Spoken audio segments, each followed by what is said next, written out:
ஒரு முக்கியமான விஷயம். அதாவது மைவி3 ஆட்ஸோடைய கம்பெனி லோகோவை பார்த்துருக்கீங்களா? எப்படி இருக்கு?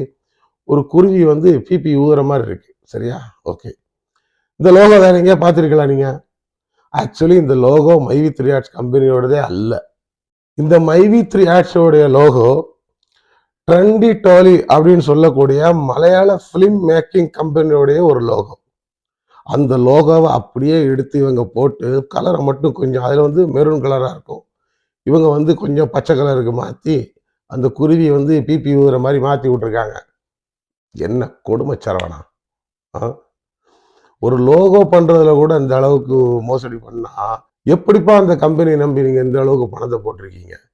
அது சிஎம் பிளானுக்கு இவ்வளவு, அதுக்கு அடுத்துள்ள பிளானுக்கு 1,00,000 ரூபா கட்டணும். ஒன்றும் விளங்கல. அது அல்லாமல் இன்னொரு விஷயம் தெரியுமா? இப்போ 2-3 நாளாவே வந்து மைவி3 ஆட்ஸ்ல உள்ள ஆப்ஸ்ல வந்து இன்ஸ்டால் பண்ணதுல பிரச்சனை இருக்குது.